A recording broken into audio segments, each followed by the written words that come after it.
Hi, Kurt. Good to see you again, Mariana. I am so happy you're here. I'm glad to be here. We have a lot in common. Yes. Right? We've both dug into the pill mills, Yes. the same twin brothers. Yes. At the same time. At the same time, it turns the out, same which time. we'll talk in a little bit. Yep. We both investigated healthcare fraud. Yes. And I actually have a personal story to talk to you about regarding one of your investigations called the Miami Mama, which I can't wait to tell you about it. Okay. I'm all ears. I'm all ears.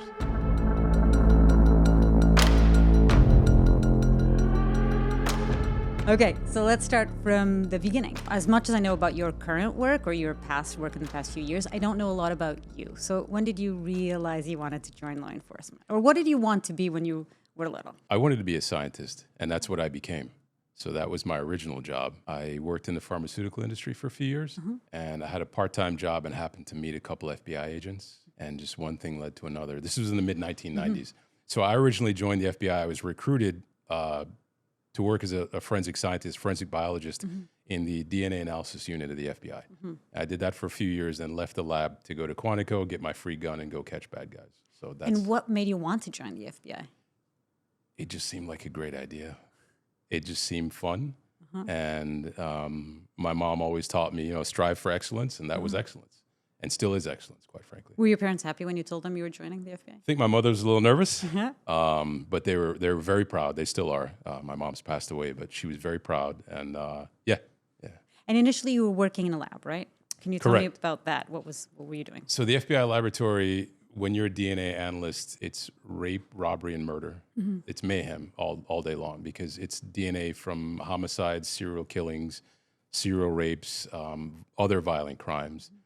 And it's an assembly line system. So we have the FBI evidence response teams in the field. They collect the evidence. They ship it all to the laboratory, the central location. We process it. We pull DNA out of it, other types of evidence. And then we also testify in court about what we found. And fascinating job, incredibly difficult, hard, and all the respect in the world to my coworkers and friends who are still there. So it's a little bit like a real CSI investigation. We were the CSI before CSI, yeah. It's amazing. Yeah. When did you transition out of the lab and why did you do it? I left the lab in January of 2001 to go to the FBI Academy. And I graduated from the FBI Academy the end of May, ended up in Miami. September 11th hit, a couple months right after that. Did you have any idea what a great place this was to work as an FBI agent? No, I had no clue. The way the academy works is they assign you to an office while you're there. You have no idea where you're going when you sign up. Midway through, you find out where you're going. It's a little bit of a roll of the dice. And I got here, and it was just nonstop. Like for what? years. What was one of your first cases once you came to Miami? I was originally assigned to a fraud squad, bank fraud, and that's extremely prevalent here. And it's street-level fraudsters. Some of them are gang members who just happen to engage in fraud. Sometimes they kill each other. Sometimes we had one woman who actually died trying to get away from us. She ran off the side of a building and hit the ground. I mean, it was insane down here, especially back then. Yeah. I think most people don't know this, but can you tell me, in terms of fraud, how Florida stands nationwide? Number one in the country. Yeah. Number one in the country while I was an FBI agent, and I'm pretty sure it's the same today. In terms of all kinds All of fraud, frauds, right? investment fraud, healthcare fraud, identity theft, you name it. Every single fraud you can imagine, this was the epicenter. This state, and in particular, this area in this city. You know how many times I've been to Florida because You should just live here. I know, All your work is seriously. here. Just filming Trafficked, I think every other episode there was some story. We would have to try and avoid coming to Florida because so many stories brought me back here. We did an identity fraud case here. We did a story about, obviously, cocaine trafficking. I mean, there were many. Yeah. Yeah, and I imagine for an FBI agent, that must have been really It was, interesting. if you're an FBI agent in Miami, it's like the varsity team, right? Because I gave an example previously, but the FBI office in Miami had about a third of the agent population of the New York FBI office, right? But there were years where we would have more indictments than they did. Wow. That's how rampant crime was in Florida, and especially South Florida. One of the big reasons I wanted to have you on the podcast, and I'm so excited you're here, is because of one of the first investigations I ever did as a journalist here in the United States, and one of the biggest investigations you ever did, which was the pill mills. Yes. Which mine was called the Oxycontin Express. Yours was called? We called ours Oxy Alley, Operation Oxy Alley. And only because Express was taken. Well, maybe. So tell me about that. I'll share a little bit about why we started this investigation and what it was. I guess we can tell our listeners what it was. I'll let you do that. So Operation Oxy Alley is the name we gave to what ended up becoming the single largest drug diversion investigation in U.S. history. So a pair of brothers, identical twins, here in Florida, set up a scheme and a system to divert pharmaceuticals, specifically oxycodone, and a few other prescription medications from legitimate pharmaceutical commerce to the streets. Through their pain clinics. Through their chain of pain clinics and friends and family distributions. And a lot of these pain pills were being found and actually killing people with overdoses all over the United States, especially in Appalachia. Correct. We found evidence, or we proved, that the drugs that were shipped here to Florida by these brothers ended up going as far west as Texas and as far north as Massachusetts that we know of. So our investigation started because at the time I was working for Current TV on a show called Vanguard, and we started reading these news stories coming out of the Miami Herald about these pain clinics that were distributing oxycodone like Tic Tac. And there were lines of people out the door and people shooting these pills into their arms and body outside the pain clinic. And so we thought, oh, this is crazy. At the time, I remember I'd never heard of Oxycontin to start with, or oxycodone. And then we took a plane, came here, and our first day, we saw it all. We saw the lines of people outside the door. We saw the security cameras surveilling, which is not something that you usually see in pain clinics. No. We saw the guards outside, the security guards outside, people very high coming in and out of those places, and with Kentucky license plates, West Virginia, Ohio, all of it. And we decided we wanted to actually try to film inside some of these pain clinics. So I put on a hidden camera, and I went inside. And within seconds, they told us, what do you need? We can give you anything you want. We just need an MRI. They gave me the paperwork for an MRI. It was about $250, I remember, for the MRI, which was being done behind the clinic, I believe, or close by. Yeah. And then we went actually to Kentucky, and we spent time in Greenup County, Kentucky, with a sheriff who told us how he was seeing hundreds of people dying from overdoses or catching people with these pain pills. And he told us the biggest culprit was a clinic called American Pain. The most of the pill bottles he was seeing were coming from a clinic called American Pain. So when we went down to Florida again, we decided, okay, let's try to see what we can find from American Pain. And we knew that that we couldn't just walk in. We knew that they were shady and more dangerous than some of the other operators. Correct. So we decided my husband, Darren Foster, who you know very well, as well, decided to set up shop with our cameras essentially on the other side of the street. And this was sort of a pretty large street. So we were hoping they wouldn't be able to see us, but we'd film outside the clinic what was happening. Again, lines of people and all the traffic. And within, a couple of minutes, this big car with these big muscled bodybuilding looking guys came up to us, started yelling at us and threatening us and forced us to leave. So then, you know what happened, right? Oh, yeah. So then the chase ensued, which we're down I-95 in our car, and I had very little gas on, remember perfectly well, and they're chasing us. And I stopped, I was driving, my husband was filming me, Darren, and was filming the car chasing us. And we decided to stop. We had to stop at a gas station to put gas, and we thought, maybe let's just see what happens. Right. And as soon as we stopped, they parked right behind us. And they started coming out the car, and I thought, okay, maybe not a great idea. I had also watched The Sopranos the night before. You shouldn't do that before you do with those guys. I shouldn't have done. So my vision of what was about to happen was that they were going to come out with a gun and shoot us right there and then. So I decided, okay, I'm not going to stop and continue down I-95 with them still chasing us. But eventually, I realized we were running out of gas. So I called an officer from the sheriff's department that we had spoken to the night before. We'd interviewed the day before, and I told her, we are being chased by these guys from American Pain. And she said, call 911 immediately. These are not people you want to mess with. No. So call 911 immediately. It eventually ran out of gas. Our car stopped. But they were so confused that they just stopped behind us and did nothing. And eventually the police showed up and they came up with some sort of excuse. But that was sort of our introduction to this investigation. That's a hell of an introduction, isn't It's it? crazy. It is crazy. Yeah. I'd love to hear what your introduction to this craziness was. So I was happy working organized crime for the FBI at the time at a covert offsite building. And Jennifer Turner was a friend of mine who was also on the squad with me. We had worked healthcare fraud before, migrated over to organized crime. So I'd seen some of this stuff on TV, and luckily because we worked in a task force building, it consisted of the FBI, the IRS, Homeland Security, the ATF, and every police department in Broward County. And it was all detectives. So there was a lot of, for lack of a better term, water cooler conversation. We just talked to each other in the hallway. Hey, you exchange ideas or crazy stuff that you saw. So Jennifer was talking to these guys and heard the scuttlebutt about these insane clinics because our local partners were at a loss. What do we do about this? They could pull over a car, but the addicts all had prescription bottles. You can't lock anybody up for having a legitimate, lawful prescription. Right. But then they would see the accidents, they would see the overdoses, and the incredible volume and the madness that you saw outside the clinics. So what do we do? So the conversation started. Jen at first thought maybe it was a healthcare fraud scheme because that's our background, right? Maybe they're billing Medicare and this is an overbilling issue. And then there was also some talk about possibly some Russian doctors involved, and we were heavy into Russian organized crime at the time. Certainly I was. So she started taking a look at it. I was busy doing other stuff.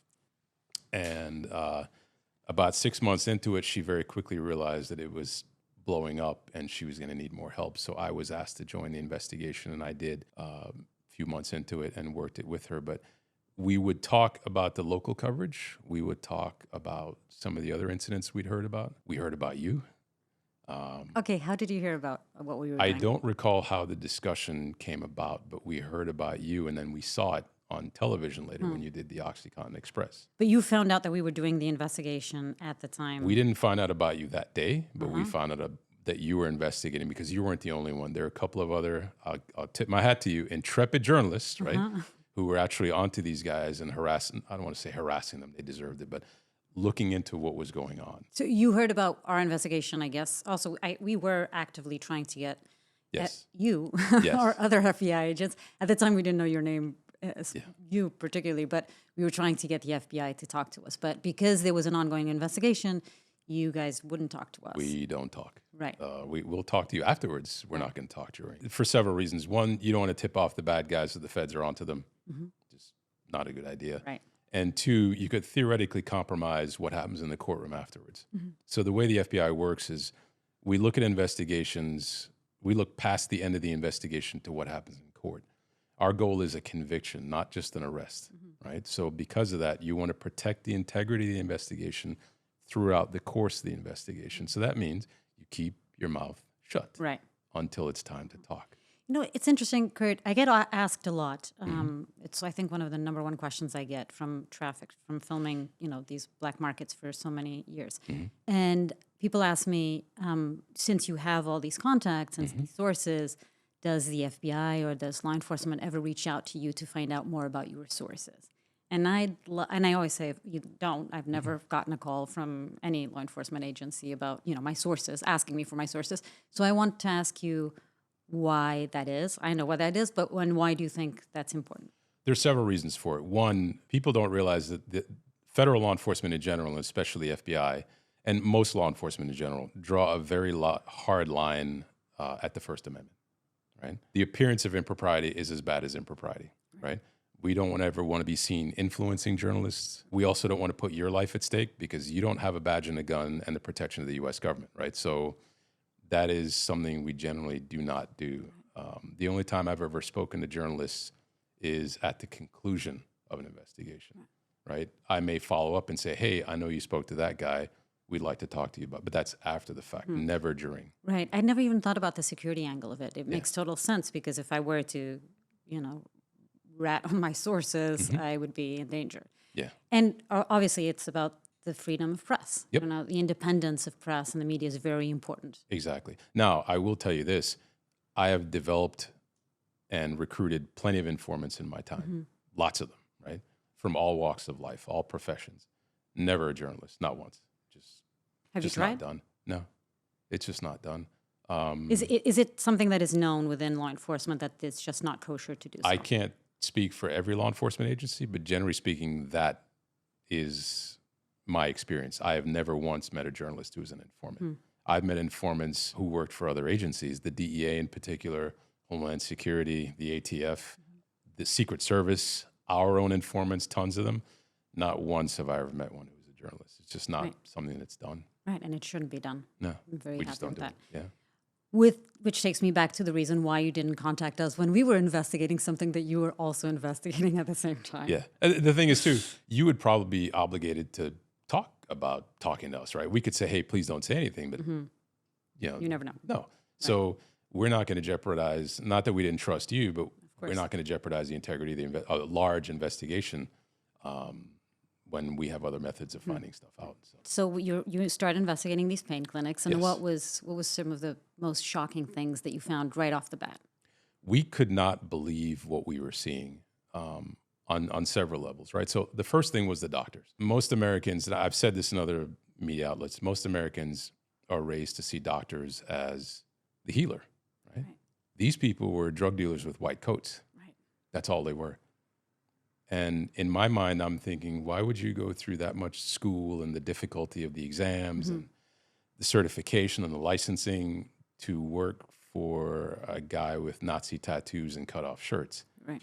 It didn't make any sense to us. And just to paint the picture, so these were essentially pain clinics that Yes. were all over South Florida. There were Yes. more pain clinics at one point in Broward County than there were McDonald's. I remember that correct. fact. It was a Yes. fact that we I think either had or we came out with our story, or It's true. I remember that was a clear fact. Yes. And there was some strip malls that had 2-3 of these pain clinics. Correct. And inside, instead of getting the pain treatment that you think you get when you go to a pain clinic, you would just get in, say you wanted oxycodone, whatever it is, but you wanted, mostly it was oxycodone, and there would be a doctor there that would see you for about 2 minutes, 3 minutes. Max. Max, right? Give you a prescription. They would, in many cases, not only prescribe the pills there, but they would also sell you those pills at the same pain clinic. Correct. Which seems like a conflict of interest, right? It is, but it was legal at the time. Right, Yeah. which is crazy to me that that all of Exactly. this was It legal. was I mean, pure insanity. Pure which made insanity. your job so much harder. It made it harder because we had to look deeper than what was occurring on the surface, right? So what you do when you do that is, I'm not a doctor. I don't pretend to be one. I'm not that smart. So I go talk to doctors who are actually board certified, legitimate specialists, right? Pain management is a specialty under anesthesia, right? It is a real specialty. And a necessary one, too. Correct. There's a lot of people living with pain. out there. Correct. The FBI was never, and law enforcement or me, were never in the position to say nobody deserved to get pain medication or be treated. That is foolish, and we would never say that. What we were saying was, if you did have to be treated for your pain, how about actually diagnosing an illness? Right. That never happened at these clinics, by the way. No one was ever diagnosed. Nobody was right? ever diagnosed with a damn thing. That never happened. Never. I mean, I went in, again, just to illustrate how crazy this was. Secret camera, went into the reception, told her I had back pain. I think I said back pain or neck pain or invented something. And they said, oh, no problem. We'll give you whatever you want. So you just need an MRI. If you come back with an MRI, there's an MRI place right across the street or behind our clinic. You come back with it. And because I didn't actually want to get the MRI, I just wanted to prove how easy it was. I went outside, and again, there was a line of people waiting in the waiting room, most of them coming from out of state. And outside, I bummed a cigarette out of somebody. And we started smoking together, and this guy had come down, I think it was from Kentucky. Right. And I asked him, so what's happening here? So many people at in the waiting room. And he told me, oh, this is like one of the best clinics to get drugs. We can get whatever we want. And then we just go up there, and many of us like sell the pills. Most of us take them. And this is just the best place. Do you know why that was? Why? You tell me. So there's economic incentive. A good number of the patients, probably half of them, were not just patients, they were drug dealers. So the George Brothers and their clinics, and most of the clinics in South Florida at the time, unaffiliated with the George Brothers. Right. They owned the biggest one, which They owned a chain, actually. They owned a Right. few of them. So they were the largest operators in the area, right? Their volume far exceeded everybody else's by several fold. The deal is that they would sell the pills directly to the patients for $2 to $3 a piece. That's right. Those pills were worth up to $1 a milligram on the streets of Appalachia. So a 30 milligram oxycodone pill here, you pay $2 or $3. Right. You get 20 or 30 bucks for it on the street up there. Right. So what we found were smaller organized crime groups, we call them, usually family type groups in Appalachia, would sponsor, was the term, a vehicle. So you get 4 or 5 of your buddies, you give them a couple $1,000s, you stick them in a car, they drive all the way down to Florida, they get enough money for gas, a hotel for one night, and maybe a little food, visit as many clinics as they could. Right. Doctor shopping is called. Doctor shopping, because that was permitted at the time, Right. because Florida at the time was the only state in the country that had no prescription drug monitoring program. That's right. Which is why people could go to several clinics. Correct. And get as many pills as they wanted. Correct. essentially. Yeah. And then these guys would get a few thousand pills Right. per person, go back to Appalachia. You'd kick half to the guy who sponsored you. You get to keep the other half. So you get high for weeks or months For free, basically. for free, or split the rest and sell it and make a little profit, do okay for yourself. So there is economic incentive all around to do this, all around. I mean, it's drug trafficking, essentially. Correct. Massive, That's massive exactly what it scale. was. Yeah. Right. Why did you guys start looking at the George brothers in particular? We decided to reach out to the DEA fairly early on in this investigation. And the DEA maintains a system called ARCOS, right? So I forget what the acronym is, but what most Americans don't realize is every lawfully produced narcotic in this country is tracked from production to dispensing. Right. So I worked in the pharmaceutical industry before. One of the companies I worked for produced controlled substances, extremely thorough record keeping that had to be shared with the DEA, every single pill that was produced. So the ARCOS system, we could go to the DEA and say, tell us how many oxycodone pills were sold here in South Florida. And they had the numbers. And the numbers are terrifying. Because at one point we realized more than 90%, almost 95% of all the oxycodone produced in the entire damn country was being distributed here in Florida and sold here in Florida. I remember that number well. We used that number in our investigation too. It's It the was truth. mind-blowing. Yeah. And we didn't actually know that until we came to South Florida and started investigating. And then we found that number out and we were like, oh, wow, this is really, we're in the right track. It's This very is a true. real thing. So once we found that out, we said, well, where's the bulk of this going, right? Obviously, a lot of smaller operators because it was the thing to do here at the time. But we figured out that the bulk of the bulk was going to clinics owned or operated by the George brothers. What were those numbers? Because I think there was something like 5 out of the top 20. Was that correct? Or 5 of the top 20 doctors prescribing Correct. were working in the whole country. Correct. Were working out of the George Brothers clinics. Correct. So of all the doctors that worked at the George brothers clinics, and there were several over the years, Right. there are a few that stayed longer than others. But one of the things we realized is 5 of the top 20 prescribing physicians in the entire country work for the George brothers. A few of them, one doctor in particular, who I can't remember which one it was off the top of my head, but I remember seeing the numbers, that doctor prescribed more than every single physician in the entire state of California. It's insane. Yeah. And we're talking about how many pills? During the course of the investigation, which was less than 2 years, right? It was less than 2 years from the time we started till the time we shut them down. They were pushing about 10 million doses a year. And that's just oxycodone. That's not including the benzodiazepines like Xanax or Valium or things like that, or the muscle relaxants. Because what they would do, Chris would order his physicians to dispense and to prescribe only drugs in this combination. The street addicts knew if you combined an opioid with a benzodiazepine, you get extra high, right? You can also accidentally die very easily, which is what led to the huge volume of deaths here. But because the street addicts wanted it, Chris ordered his doctors to sell it and to dispense it. So it wasn't an issue of the doctors were doing what they normally do, which is doing what's in the best interest of the patient. The doctors were doing what Chris told them because he wanted to meet the needs of the addicts. So oxycodone alone was well over 20 million doses that they received and dispensed. It's crazy. And not, I imagine an actual pain patient, somebody who's actually dealing with pain. Would that be a cocktail that they'd usually be using, do you think? The oxycodone mixed with benzos and with muscle relaxants? Not the way these folks did it. And, Right. and I'll tell you why it was also BS. And again, I'm no genius. I only learned this by actually talking to legitimate doctors. If you are a chronic pain patient and you're being prescribed an opioid, typically your doctor will give you a longer acting opioid, not 4 hours worth of drugs where you have to keep taking it constantly.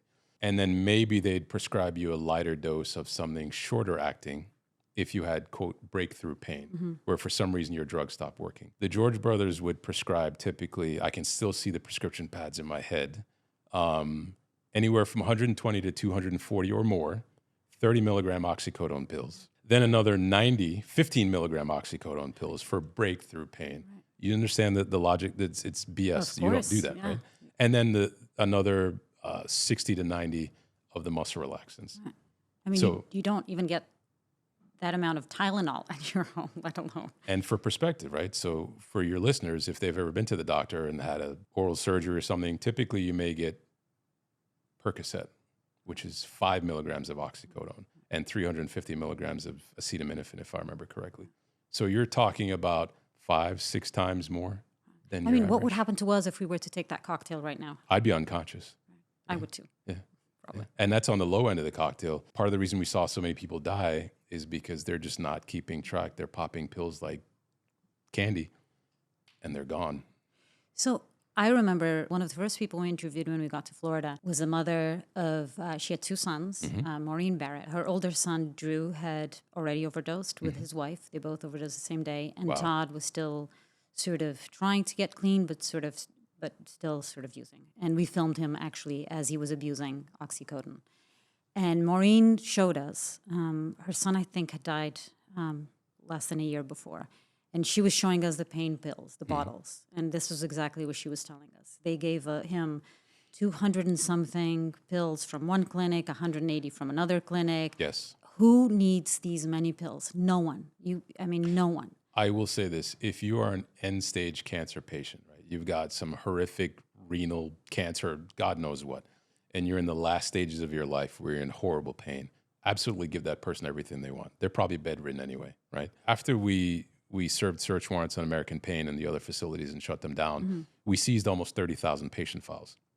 Wow. And I'll explain why they had files anyway in a second. But we actually sat down, a team of us, including our intrepid prosecutors, Larry Lavecchio and Paul Schwartz. I tip my hat to them every day to this day. But we all sat in a room, several agents and the prosecutors. We spent a few weeks actually reading through thousands of these patient files, and they're all the same. It was all BS. Not once did we ever see a referral to a physician, another physician or a specialist. Not once did we ever see any documentation from another doctor. Not once did we ever see any blood test results.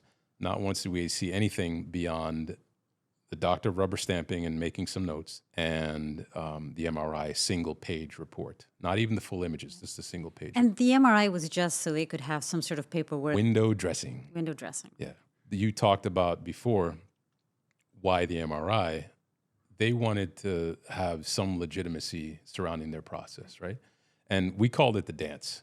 So the doctors would use the MRI to say, oh, I'm a legitimate doctor. I did the exam. I have the MRI. And Chris would say, over-prescribing. They did it. I didn't do it. So they're both pointing at each other doing this. But the doctor worked for Chris. Correct. They're both thinking they're not going to get in trouble. The other one will. And they both covered themselves, not realizing they hadn't covered themselves enough. And one thing I remember is that you can tell, you can say anything from an MRI result. You can say, oh, this looks like this disc is slightly strange or dislocated, but it can be anything, right? And you can come up with any excuse, basically, to prescribe people pills. Another thing we learned from talking to real experts is some insane percentage of human beings on the planet over the age of 30, right? Whatever the number was, let's say it's 75%, will have some spinal abnormality if you run an MRI on it, right? Something that you can see that's a little off.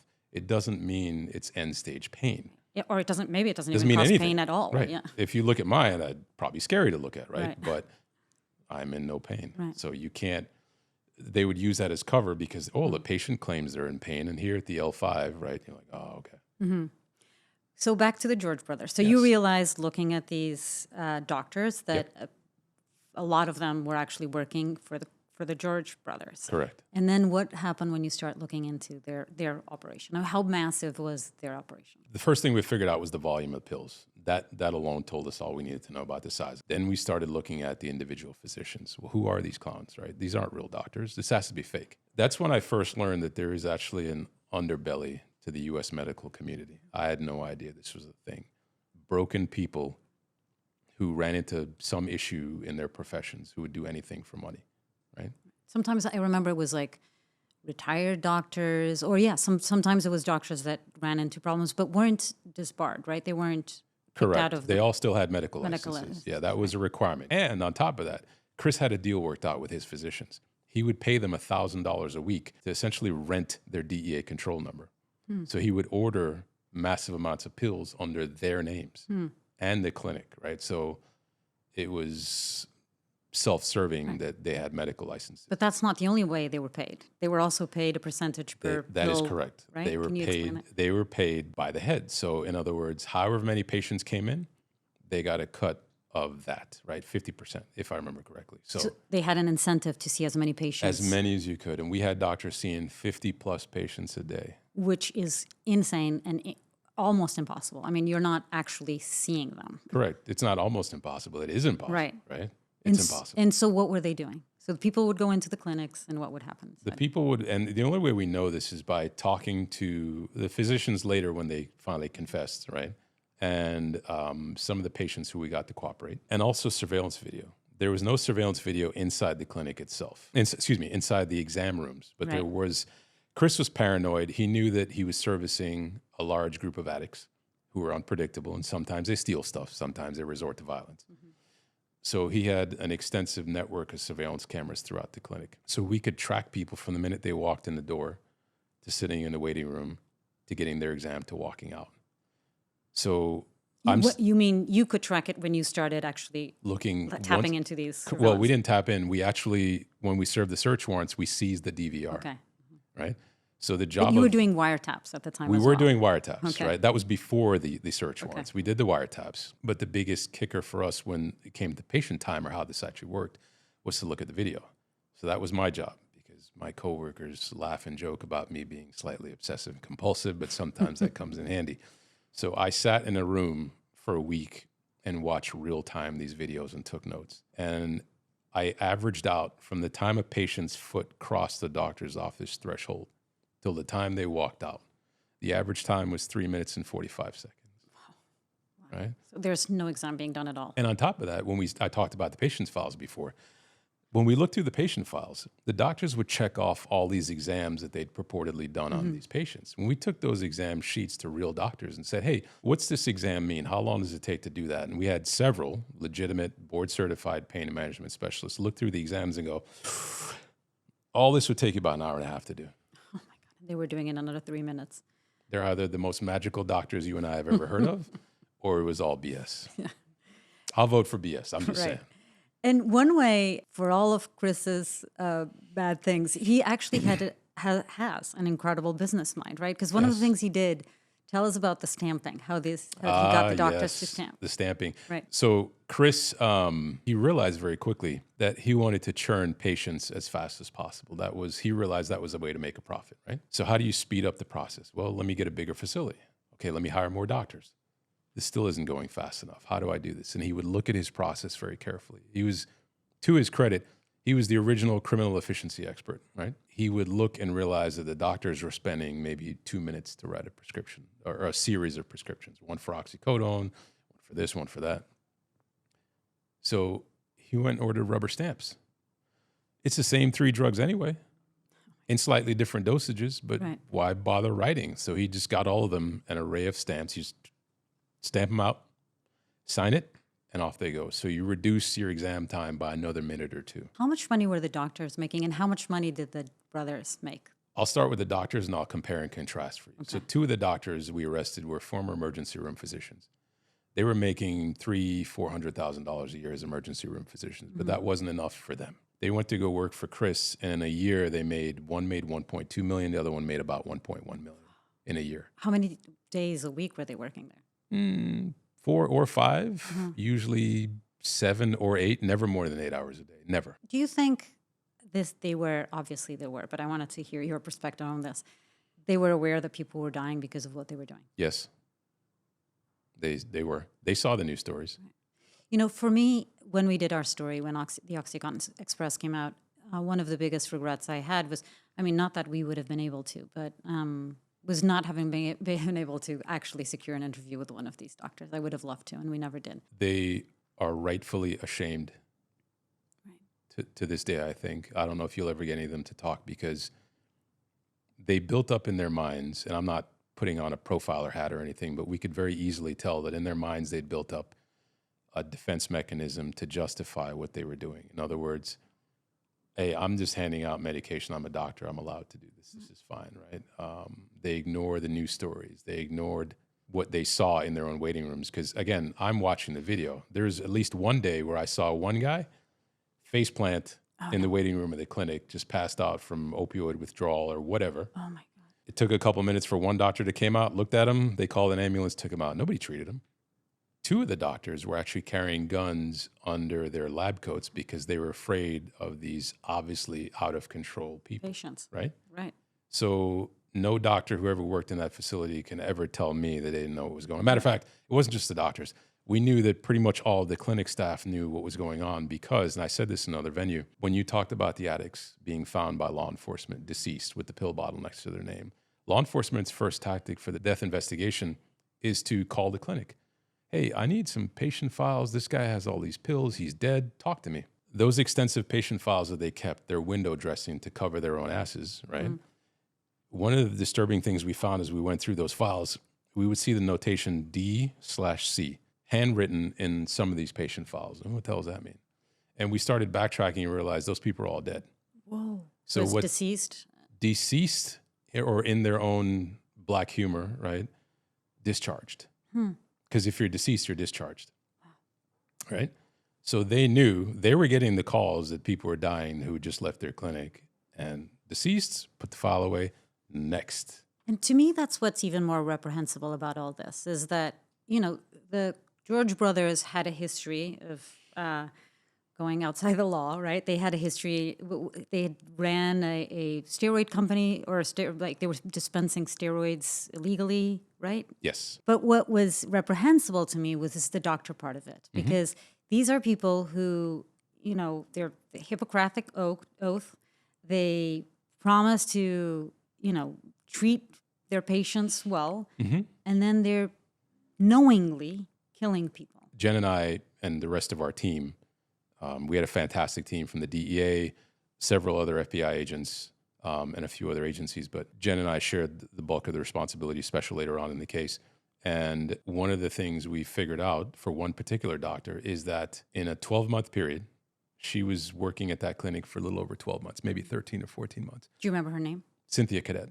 Okay, it's good to have the name. Yes. So in a 12-month period, 51 of Cynthia Cadet's patients died within a few weeks of visiting the clinic, or a couple of days, or in some cases a few hours. What's the time span again? A few hours to a few days. No, in 12 months. So 12 in months. 1 year, 51 of her patients died. were dead in the 1 year that she was operating, roughly. Yeah. So think about that, right? What happened to her? Where is she now? She went to prison. For how long? Not very long. 5 years, I think. Okay, another part that I don't understand about this is that I've interviewed so many people who have spent years in prison because they were found with marijuana, you know, a little weed on their pocket. And we have actual doctors knowingly killing people who end up doing, you know, less than 5 years, less than 3 years.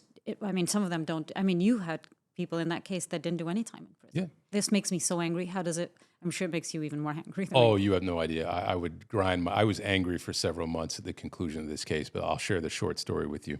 It's normally FBI agents don't talk about what happened during the course of a trial or the jury. You know, that's sacrosanct. You don't talk about that. But whatever, time's passed, right? Once we concluded the narcotic part of the investigation, we started the death investigation. And that was sort of used to encourage some of the doctors to plead guilty. In other words, by the way, we're looking, and if we find that we can tie you to the deaths of these patients, you're going to be charged. And most of them were like, oh, crap.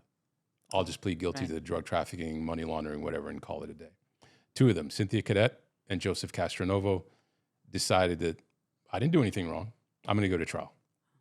They went to trial. We charged them both. I think in total it was 12 overdose deaths.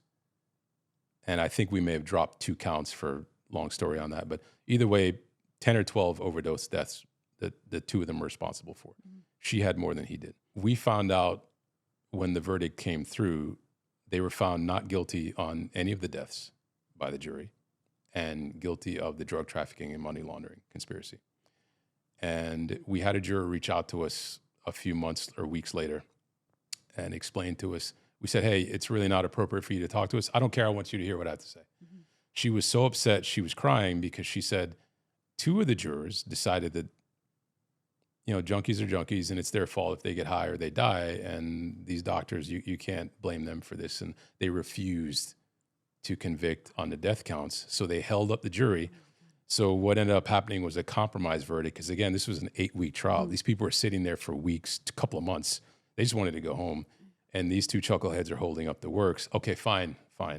But it was very upsetting to most of the jury. So if you can find those 2 fools, have an interview with them and ask them, what were you thinking? Right. But I actually think that's one of the problems that we have in this country, is it because a lot of people just see them as junkies, like you said. And not, yes. This is a public health crisis that's Correct. Happening in America. Correct. Nobody is doing drugs and living on the streets and doing, shooting fentanyl up their arms because they want to. Correct. It is a public health crisis. Yes.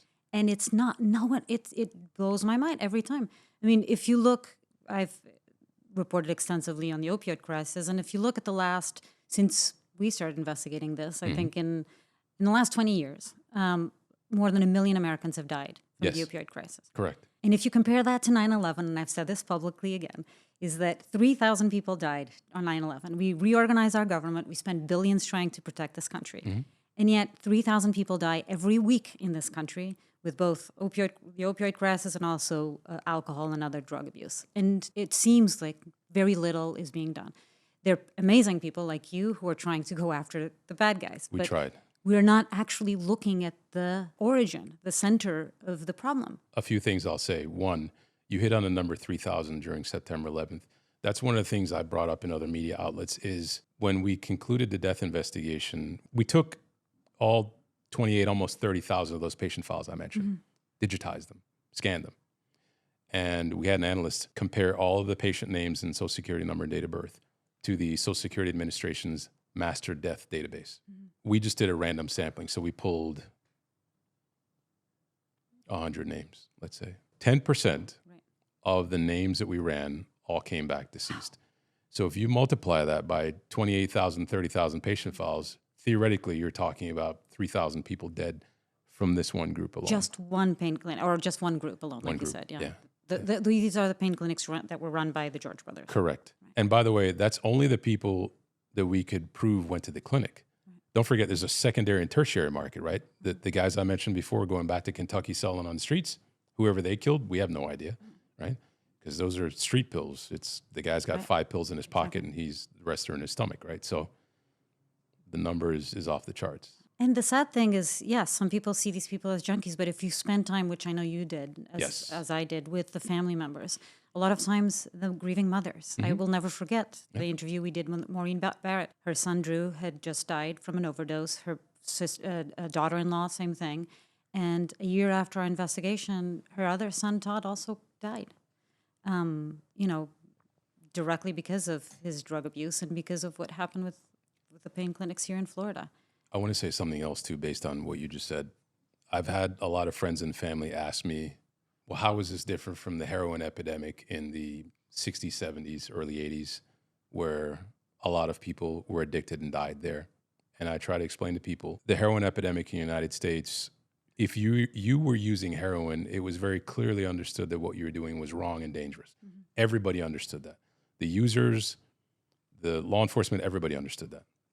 What was very different about this crisis, at least the way it started when we were doing this, half the addicts that I met, encountered, and dead or alive, all started off with a legitimate medical issue. Right.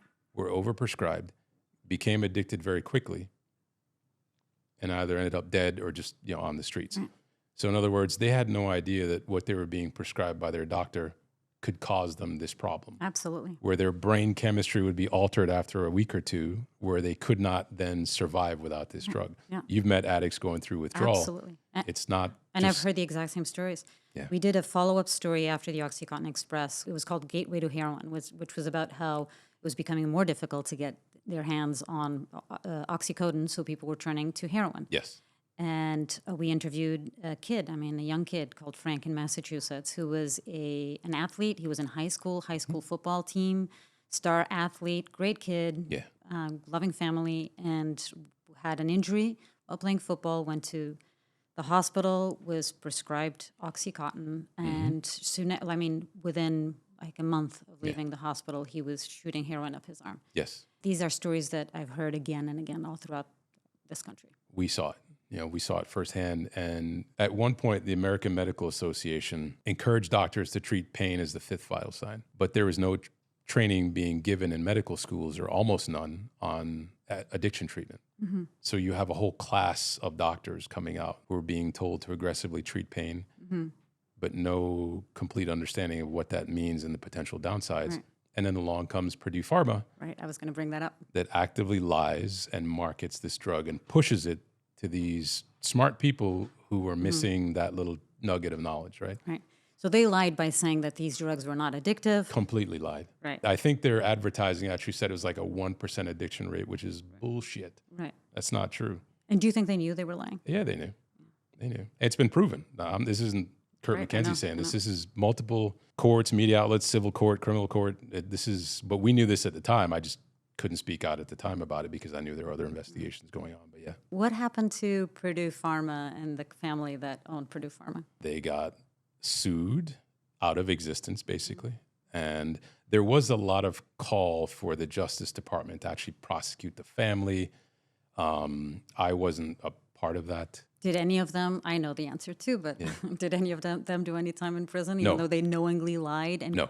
In many people saw them as being responsible for the beginning, for the creation of this opioid crisis that we see, of the biggest drug epidemic in America's history. Nobody from that family or nobody who controlled that company ever went to prison as far as I know. Right. And they made billions of dollars. Correct. Billions of dollars. And they still got, even though they were hit with civil fines in the billions, from my understanding, the family still retains a couple $1 billion. So Right. I mean, what they paid was a drop in the bucket compared to the money that they actually made from these pills. yeah. After we did that heroin, the story on the gateway to heroin, we did another report called Death by Fentanyl.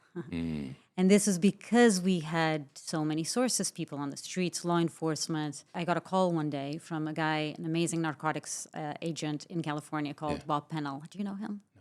Amazing guy. And he called me and he said, hey, Mariana, he watched the Oxycontin Express and Gateway to Heroin. He said, there's a new drug called fentanyl. You might want to start taking a look at that. I had, again, never heard of fentanyl and started investigating it. And we eventually came up with the name of this one company called Insys Pharmaceuticals that were... The infamous Insys. Have you heard of this as well? I'm sure you have. Yeah. So they were, same thing. They were bribing doctors to prescribe their pills. Subsys was a fast-acting fentanyl pill that you put under your tongue, sublingual. And they were lying to health insurance, telling health insurance that their patients were terminally ill cancer patients, and when that was not the case.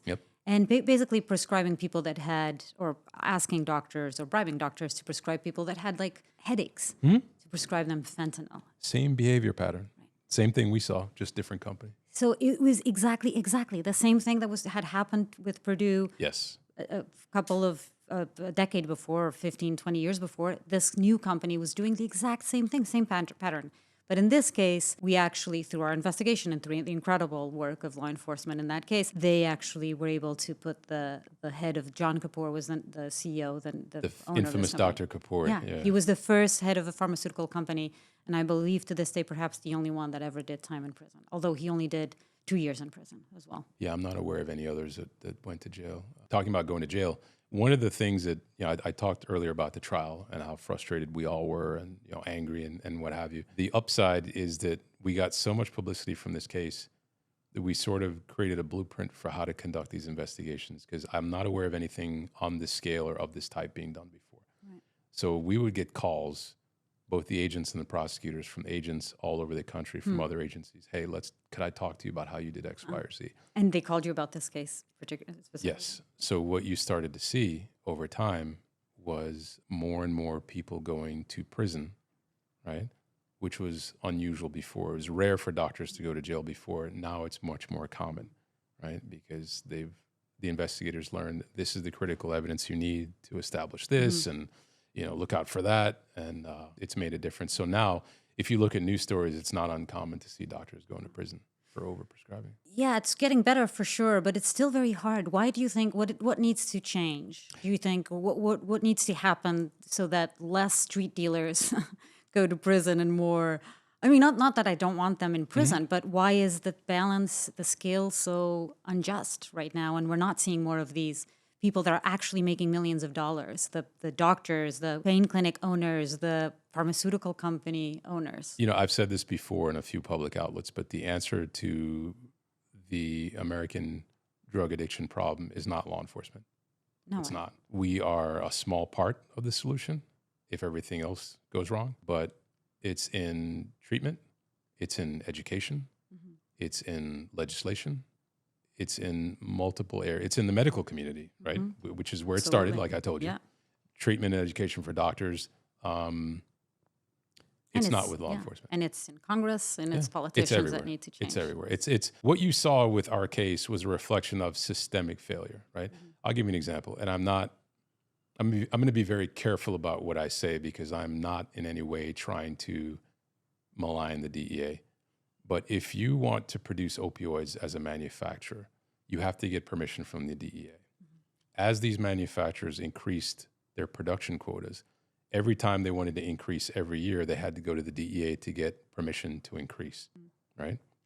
So meaning Purdue Pharma, if they wanted to make more Oxycontin pills, they would have to get the DEA to agree to that. Every company who was producing any opioid, if you wanted to increase your production, to produce it all, you had to get permission from the DEA. To increase your production, permission from the DEA, right? DEA regulatory and DEA enforcement are two different groups, basically. And one of the things I was surprised to find out at the time, their communication wasn't as efficient as you would think it was. There's one gentleman in particular from the DEA who tried to sound the alarm about this back then, Joe Ranasisi. I've never spoken to him, but I'm very familiar with his work. But he was also trying to wave the flag that it's systemic failure, right? We should not have raised those quotas. We should have asked harder questions. The pharmaceutical, it's everybody. My husband directed the film American Pain, which was all about the George brothers and their operation. And you guys did a great job, by the way. Thank you so much. I'll tell him. Darren, if you're listening, great job. Darren, American Pain. It was a CNN Films, and it's now available on HBO. And you were obviously featured. You were one of the main people that was interviewed for that story. My partner Jennifer Turner and I were together on that. We were happy to talk to you guys. We wanted to tell the story. Yeah. How was that experience for you after so many years to be able to tell that story? It was great for us. It was a little cathartic because again, we had some emotional baggage from that investigation. For me, it was 5 years almost because I started in 2009. We had the trial in 2013, and then everybody didn't finally go to jail, and the whole thing didn't get wrapped up till 2014, 2015. So it was quite a while, and it was frustrating. It took a lot of it's hard to explain to normal people how many hours and how much time and stress was involved in that investigation. Obviously, we weren't completely thrilled with the outcome, but what was it that you wanted to have happened that didn't happen? Me, personally? Yes. I wanted every single one of all those people we charged to go to jail for life. That is what I wanted. That is not what I got, right? My secondary goal was to shut down this operation and stop the distribution. You did that. We did that. Right. So I'm happy we did that. Right. Tell me about the number of deaths at the time in Florida and how that decreased after your investigation, because that's pretty incredible. We stopped tracking the deaths once we stopped, once a trial. We didn't really pay much attention to it, but the Sun Sentinel, the local Fort Lauderdale newspaper, actually did an article, and they said that the death rate from oxycodone in the state of Florida alone had dropped 41%. And that's just Florida. That was just Florida, right? So we went after the biggest player in the game, and that actually did have an effect on the overall situation. Yeah. So at least temporarily anyway.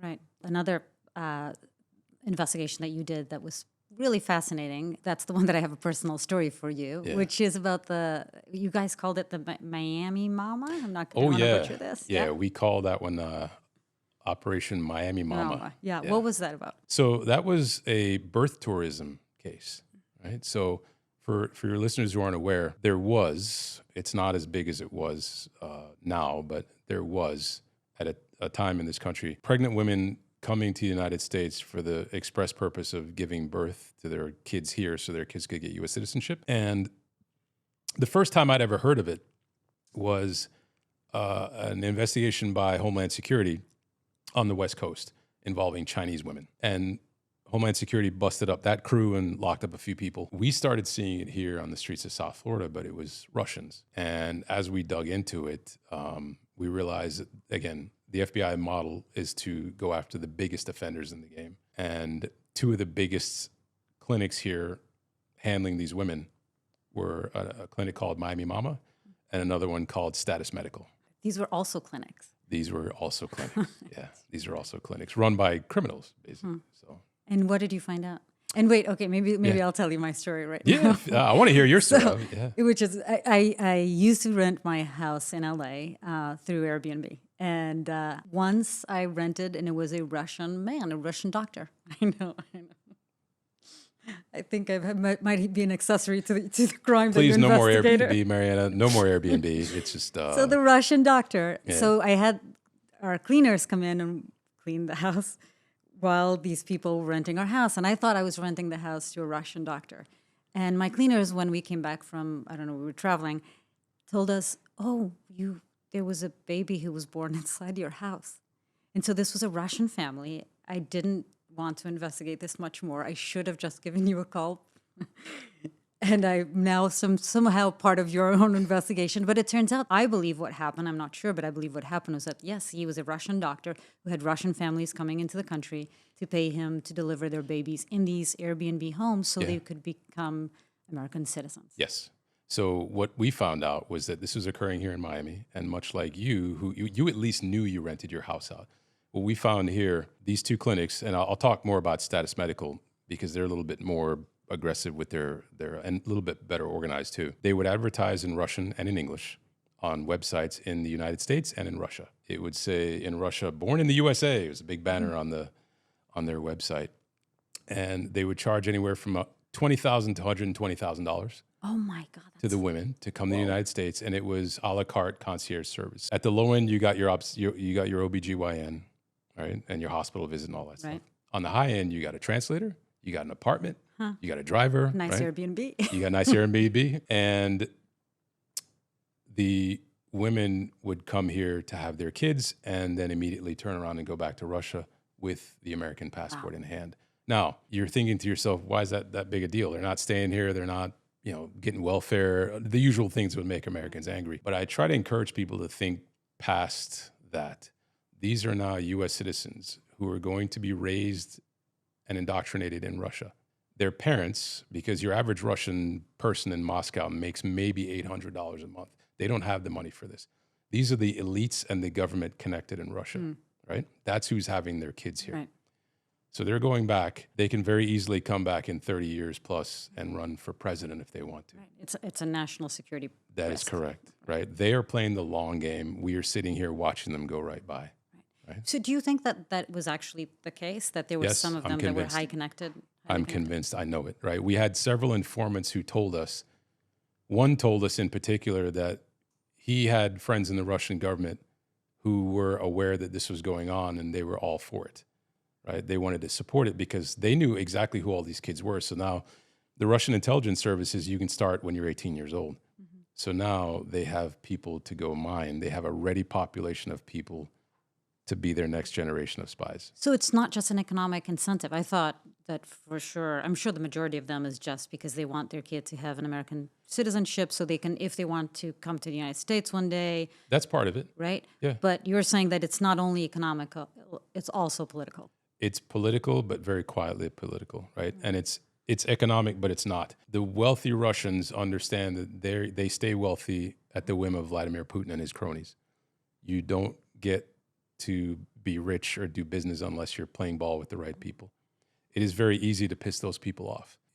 I'm sure you're a journalist. I'm sure you've seen plenty of stories of wealthy Russian oligarchs who fall out of favor with the Kremlin. Absolutely. And they end up magically poisoned and dead, right? These people all know that. So they need somewhere to be able to run Right, in case. if things go sideways. That's why they're buying apartments and condos in London, here, Australia, several other countries, right?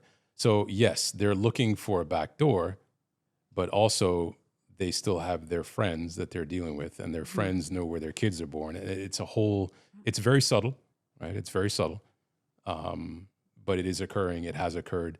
Status Med alone, if I remember correctly, actually between Status Med and Miami Mama, I want to say we identified 600 kids Who'd been born here. who'd been born here to And Russian mothers. were these clinics owned by the same person? No, two different people. Two different people. Status Medical, we were able to get inside. We had a cooperator. We had much more evidence to go with. And that was run by a gentleman named Vlad Nevidimy. And his associate was Vera Muzica. Did you guys have undercover agents going in? Not well, I'll use the FBI terminology. You have a certified undercover agent. We did not do that. Because you did for the pain clinics, which I forgot to mention. We did. But that was We did really that interesting. extensively, right? Right. That was a little different. For this one, this is a funny story. So for the way the FBI operates is if you want to do, for lack of a better term, extensive undercover work, you must be a certified undercover agent. You have to graduate from the undercover school, which is very difficult to do. Right. 50% dropout rate at least. In the FBI, if you're a certified undercover, it's a big deal, right? You get a lot of respect from rank and file agents. So Wait, why 50% dropout rate? it's Why is it a very difficult what- school. I never went. I could hook you up. I'd love to interview I'll let you somebody talk who's to done some of this. those certified So guys. interesting, yeah. I know a bunch of them, a lot of respect for them, a lot of friends in that world. But we elected not to use a certified undercover for this. However, I had an ace in the hole. My partner at the time was my trainee. So when new agents come out of the academy, they're paired up with an old crusty dude like me who helps teach them the ropes. And I happened to get this brilliant young female agent who was born in Ukraine. Oh, wow. Right? So at the time, I was learning to speak Russian because that's most of my subjects. I wanted to be able to communicate a little better, build rapport. Do you speak Russian? A little bit, yeah. I see. Duh. So her and I would sit in the car and talk and And she spoke Russian too. fluent native Right. speaker, right? So we worked this case together. I guided her through the case, but her one undercover appearance was to walk into the clinic saying, "Hey, I'm going back to Russia, but I'm pregnant. I'm going to be giving birth soon. How does this work?" Right? So she went into the clinic, kind of asked around innocently, and then walked Right. out. Which is what I did in the pain clinics in Florida a few years before she did, yeah. Yeah, but that was the extent of it. Right.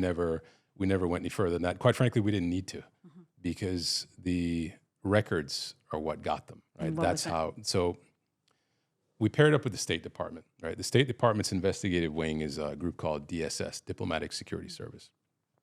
Phenomenal agents, and they were able to get for us all of the entry records and passport applications and visa records for all of these people: the husband, the baby daddy, whatever he is, the mother, and the kids themselves. So one of the things we figured out by looking through the records, again, when you're obsessive compulsive, records are your friend, right? So to get a passport for a child born in the US, both parents have to sign the application, right? We saw father's signatures on some of these applications, but no entry record. So the father was not here. He did not sign that application in the Status Medical office, right? Or the Miami Mama office. So you falsified government records at that point, right? Huh. Because they need to be present to They sign. need They to be can't present. just, You cannot submit. can't be a DocuSign. Correct, right? You can't have somebody sign it and say it's you. Right. That's all illegal. So that's how we got them, is on the falsification of the records. Was that the only thing you were able to get? It seems like, Yeah. was that enough though? Yeah. It was enough to lock up 4 people and shut down the operation. And you locked them for how long? Ooh, let's see. Vlad got the longest. He was a ringleader. He actually pled guilty and cooperated against his folks. He only did maybe 18 months. How much money was he making? I don't remember, but he was doing pretty well. Because again, you got a lot of patients, 20 to 120 grand a piece. And by the way, you talked about Airbnb and subletting. One of the things we found out here, I have a lot of friends in the local PDs, and the Aventura PD, North Miami Beach PD, both those neighborhoods are, and the Sunny Isles Beach Police Department. All 3 of those cities have large Russian-speaking populations. They also have a lot of snowbirds. So people from up north who come to Florida, they may live here for a couple of months during the winter. They go back, they leave their condo unoccupied. They come back and somebody's been living in a damn condo for a couple of months. Just dirty dishes. So he was arranging backdoor deals to illegally sublet these apartments while these people were out of town. Wow. Right? So pure profit, because you're only paying the crooked building manager or whatever else. Oh my God, that is insane. Yeah. Yeah, that's what was going on. And then I had informants in a couple of places, and then from the local PD too. But you'd see by the dumpster in these condos and apartment buildings, there's a bunch of baby strollers back there because they're going back to Russia. I don't need the baby stroller. I'm not taking Right. on the flight. Yeah, So how many people do you think, in the case of these two clinics alone, you said how many? 600. 600. And that's just these two clinics. They were the biggest offenders. There were other clinics. Right. How many clinics would you estimate there were? There were here- at least a half a dozen at the time. Here, just in Florida. Yeah, just in Florida. And there was certainly some operations happening in California as well. Because And likely New York, because you got to remember, my specialty for years was organized crime, in particular Eastern European and Middle Eastern criminal groups. So the largest Russian-speaking population in the United States is New York. Second is Miami. So I know that. yeah. And they were all coming here for this purpose, right? So Do you know if these are still happening? If these, I'm sure they are. Oh, these, I'm sure these they are. clinics still exist around the U.S. where I'm people are sure coming? it's much more difficult to do now, though. Much more difficult. Anytime, the analogy I've made in the past is if you, not to be gross, but if you walk into, I've been into some pretty grimy houses in my time as an agent, serving search warrants and stuff. You walk into a house that's pretty grimy, you flip the lights on, what happens? The roaches all scatter. So when you shine the light on something unsavory, it just goes away, right? So the people who are doing it know that they don't want to be caught. They don't want anybody catching them on camera or putting them in prison. So the activity dies down a fair amount. But I'm sure, I mean, there is demand, so there's going to be a supply Always going to somewhere, be obviously. supply if there's a demand. Yeah. Right. And what happened, the 600 births that you for sure know Yes. were part of this operation, were you guys ever able to revoke their citizenship? We revoked the passports for the ones we could prove where the father wasn't here, right? Which was only a fraction of the 600. So we could revoke their passports, but we could not revoke their citizenship. Why not? It just wasn't done, at least not under the previous administration.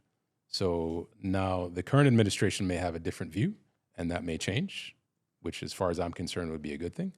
But we will see. I don't know. But I was told at the time we could not do that. Let's talk about healthcare fraud, Sure, sure. because I know it's another part of your world that you've investigated extensely, and Yes. so have I. Yes. Tell me about how you became interested in it and what was sort of the biggest case you investigated, or one of the most colorful cases you've investigated. Oof. We're going to be here for a long time if you do that. I actually was involuntarily assigned to a healthcare fraud squad. I didn't want to have anything to do with it. It sounded boring to me. Why? Right? It just sounded boring, right? I was an immature agent at the time. I was brand new, but I didn't know much. And I guess the idea that who cares if health insurance companies or Medicare is being scammed, right?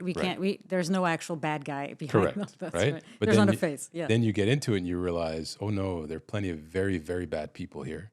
Why? Because there's money here. Not only is there money here, the worst part about it is the healthcare fraud that we were investigating involved theft from Medicare. So that's your paycheck, right? That's your money that's going to the federal government that's being stolen.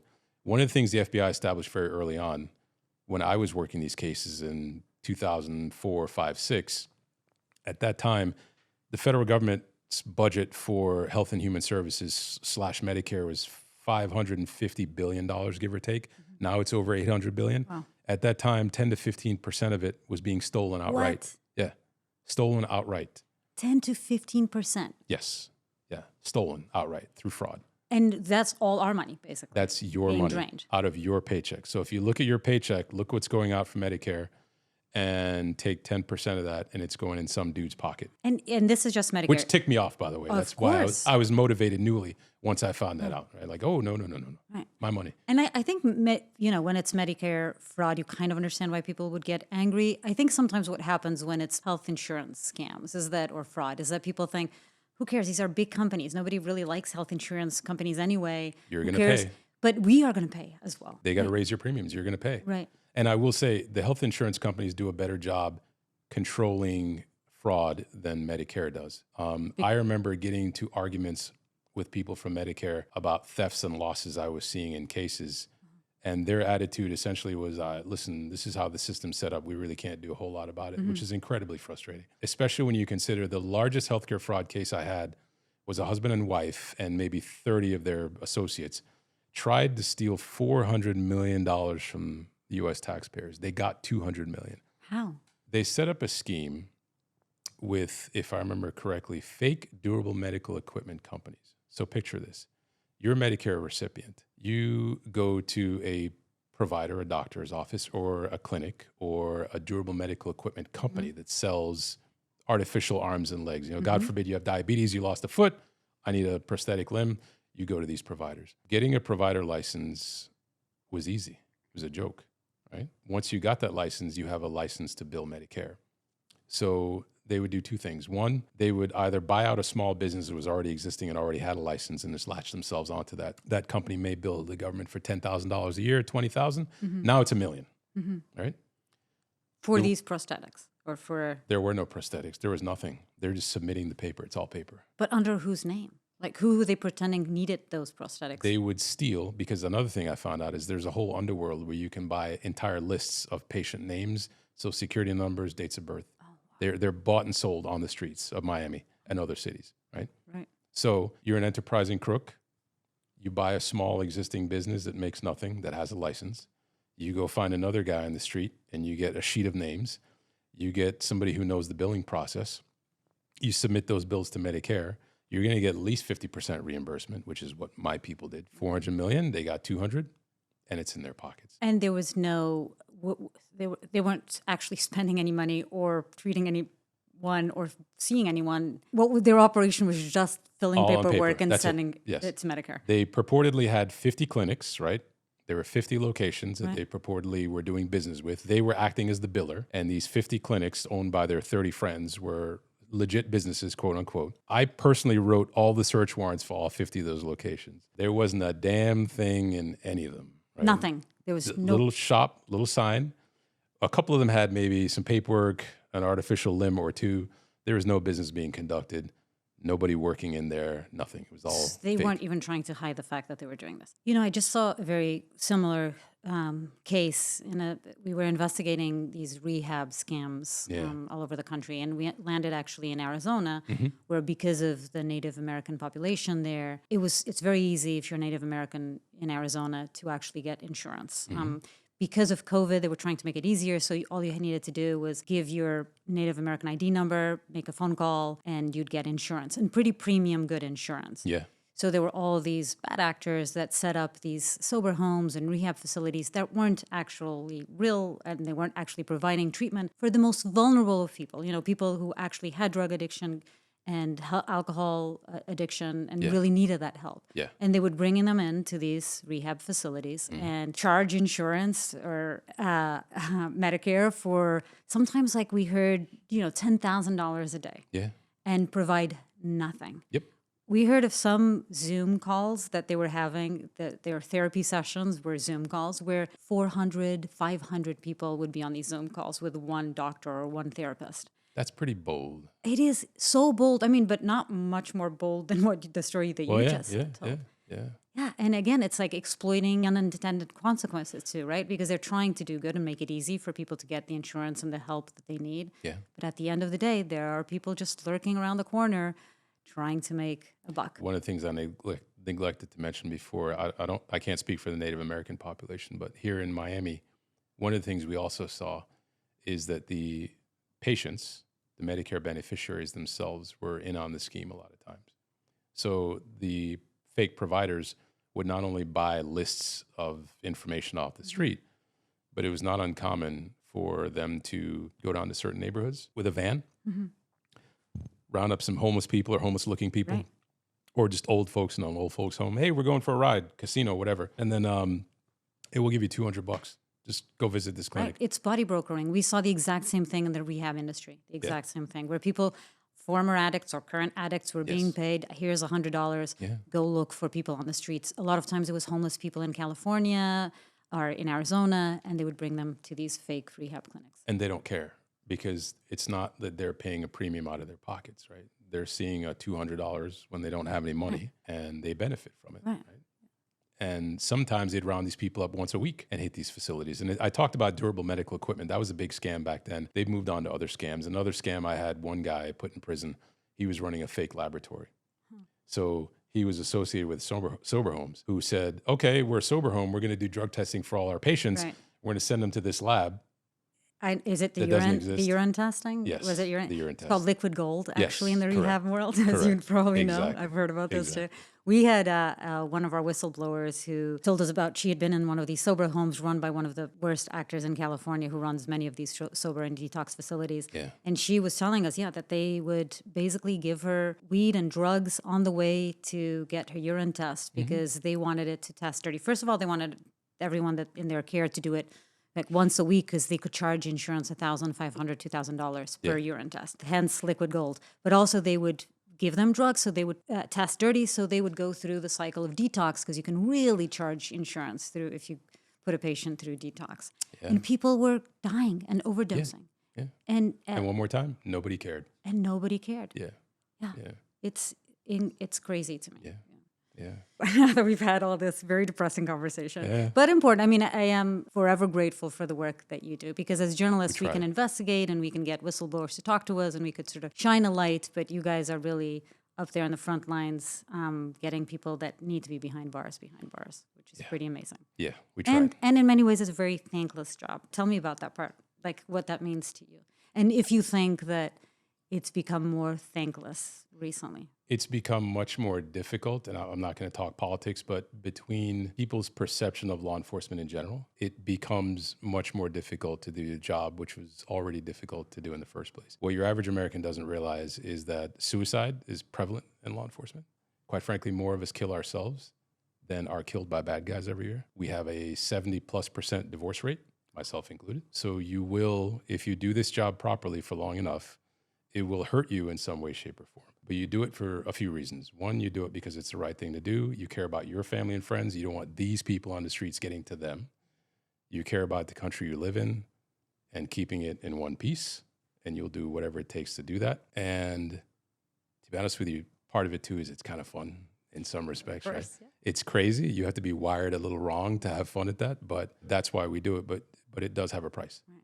And I feel bad for my friends who are still in. I'm retired, obviously, and I like retired life, but it's tough. It's very tough. I think you've done an incredible job. You mentioned some of the sort of ramifications it has had on you. You mentioned being divorced. What else do you have to deal with? If you don't mind me asking personal questions. Let's put it this now. way. I'll tell you, without going into my health history, I'm a cancer survivor too, which I'm sure the stress of the job contributed to that. That's also fairly prevalent. Your friends will die. Also, I have a handful of friends who died from 9/11 related cancers. I have one friend who was murdered by a child molester, and I have another friend who committed suicide. So most agents know somebody like that, right? That's just common. So you will see that kind of thing around you. It's tough. And let alone like the stories that you're like talking to the victims, the family of the victims. That part alone, like that. I get asked that question a lot. How do I deal with it? Yeah. And I think in my case, I either have a heart of stone. No, I think that I'm very able to compartmentalize and really hear the saddest, most horrible stories, and then being able to go home and just put that there in a box. Yes. And not bring it with me. It's very difficult to do. Yeah. It's very difficult to do. I was decent at it, but obviously not perfect, right? Most of my friends are pretty good at it, but we're not perfect. You survive by the camaraderie, which is part of the reason why law enforcement is like this. It's an extremely cohesive. I've worked in the private sector now and before I joined law enforcement. I've never worked anywhere with this cohesive a set of people. And you're tight because you have to be. You have nobody else to talk to. Right, it's a family. It's the same thing with the people that I travel with for Trafficked. We're a family. And one thing that I made sort of mandatory for all of us is that at the end of the day, after hearing all the horrible stories, we'd have to get together and go out for dinner or at least have a glass of wine or a beer so we could just We did a lot of that. therapy. Yeah. We did a lot of that. So wine helps me tremendously. Wine can be a friend or not, but yeah, I get you. I'm right there with you. Yeah, it's tough. It's sharing that with friends, talking to each other. It helps if I have a very large extended family, and that's extremely helpful because I get to be around normal people where I talk about normal stuff. Yeah. So, Yeah, and it's interesting because as fascinating as your job is and my job is as well, is that I have friends, who, I go from filming a woman carrying fentanyl across the border and the packing of fentanyl in Mexico and all of that, to filming that, and then the next day or that same afternoon it's happened, I'm at a soccer game with a bunch of mothers. And I don't, when they ask me, okay, so what was your story? And I don't, exactly. I don't really want to get into the details because it seems crazy. You can't. And in the few stories I could tell after they were adjudicated, right, my family would always ask me, but there's two problems. One, if it's active and ongoing, you have to filter what you're saying. So you're sitting there thinking, what can I say? So you look like you're lying. Yeah. Which if you're in a relationship, you can only imagine that that's difficult. And for the rest of your family, when you can tell them the story, they're like, I don't want to go outside. Right. They get scared of the world. They get scared. Like, stop telling me stories. Stop talking. Right. Yeah. In many ways, the only people that really understand is the people that went through it with you, which is why it becomes very much a family. Big time. Big time. Some of my best, luckily I had friends before I joined the Bureau, but really good friends, but some of my best friends to this day are all agents. Because I spent so much time in my job talking to the bad guys, even though I don't like calling them the bad guys, because the majority of cases, these are people just like you and me who, because of lack of opportunities, end up involved in life of crime. Not everybody, not the George brothers, not everybody, but a lot of people. But so I think that I don't spend enough time talking about the amazing work that people like you do. And I'm a true admirer of you, and thank you for all that you've done for this country. Thank you, and let me be the first to say thank you for the amazing job you do of telling these stories. We're actually, most law enforcement officers I know are fans of yours. Oh, thank you. Because our first reaction is, she goes to places and talks to people that we wouldn't go to or talk to without several guns, and that takes courage. So we're fans also, and thank you for the opportunity. Very appreciative. Kurt, thank you so much for coming on the podcast. It was an amazing experience. I really liked sharing stories. Thank you, Mariana. It's great to see you again. You too. Tell Darren I said hey, and this was great. Thank you very much. Thank you.